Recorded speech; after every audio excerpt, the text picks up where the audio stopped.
O crime do Bar Bodega foi um roubo seguido de morte que ocorreu no dia 10 de agosto de 1996 em São Paulo. A investigação do caso tornou-se um dos maiores erros policiais do Brasil.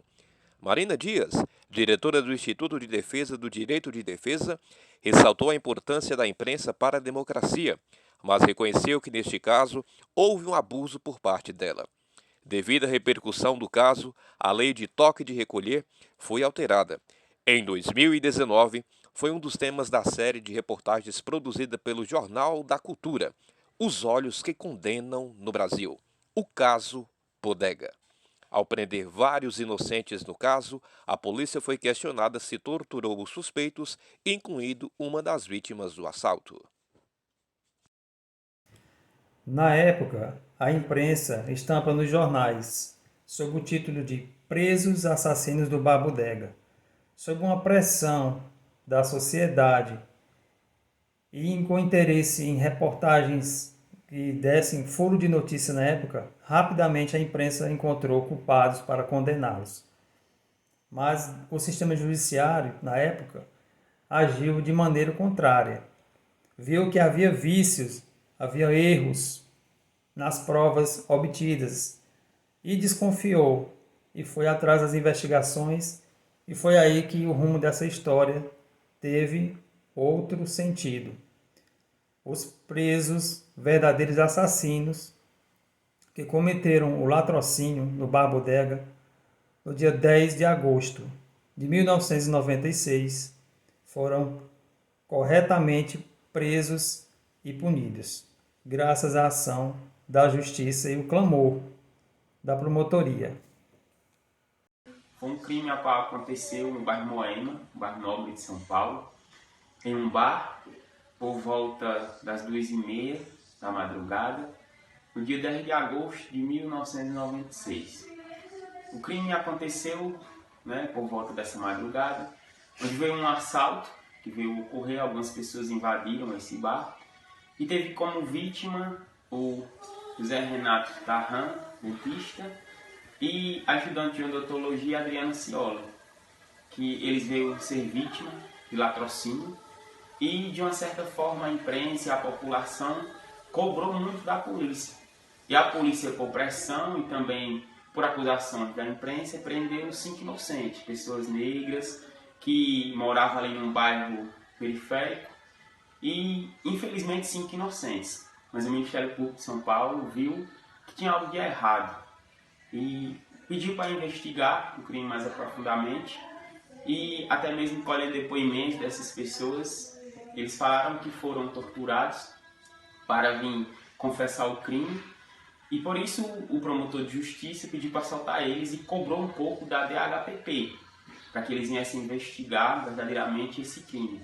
E assim foram presos 5 pessoas, foram condenadas, condenação que veio de 23 a 48 anos, entre eles uma mulher envolvida, e foi um caso que repercutiu bastante. A polícia foi cobrada, o Estado foi cobrado, a sociedade em si cobrou desses âmbitos de segurança para que viesse ter uma resposta à sociedade. Então, isso é um pouco do caso que aconteceu e que repercutiu em nosso país. Bar Bodega, 10 de agosto de 96. Roubo, morte, crime, latrocínio. A imprensa indaga hoje por resposta. A sociedade é envolvida. Artistas se manifestam. Movimentos são criados. A procura de culpado. A polícia apresenta 9 suspeitos. Todos negros e de periferia. Porém mostra inconsistência. Após um assalto mal sucedido, Cleverson foi encontrado e levado para a delegacia. O mesmo foi obrigado a confessar o crime do Bar Bodega, sobre muita tortura por diversos policiais. Foi obrigado a apontar os comparsas, os irmãos Valmir, que também sofreram muita tortura. Inclusive indicaram também Luciano, que há tempos atrás participava de assaltos junto com Cleverson, mas nunca na linha de frente, sempre como apoio. O mesmo sofreu tortura de diversos modos, por choques elétricos, com fios escarpados. Também sofreu violência sexual. A Lei 8.072 fala que a tortura é um crime hediondo. Inclusive, é insuscetível de anistia, graça e indulto.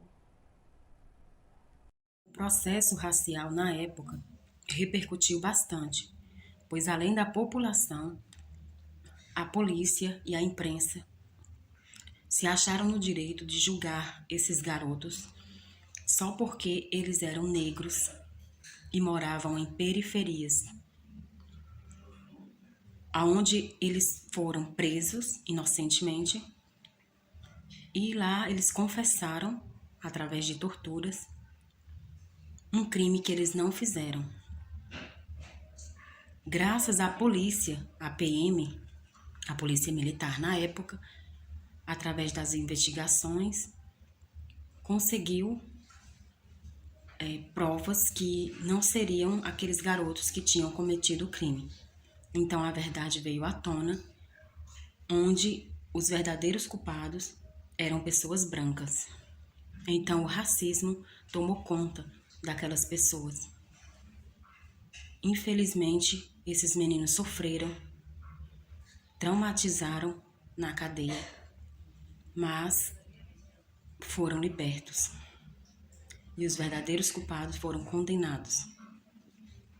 Barbudega do ano 1996, onde 5 pessoas foram presas inocentemente, onde 5 pessoas foram tiradas do seu direito de liberdade de ir e vir, onde a polícia precisou dar uma rápida resposta à sociedade. Sendo assim, prenderam 5 pessoas que não eram autores do crime, mas foram relacionados como os autores para que a sociedade, os familiares e a imprensa acreditassem que aquelas pessoas realmente eram os autores daquele crime. Talvez por quê? Talvez porque eles morassem em periferias, talvez porque eram pobres, talvez porque eram negros, talvez porque algum deles já tinha uma ficha criminal. Então ficou fácil para que a polícia, para que a sociedade acreditasse que eles eram realmente os autores do crime.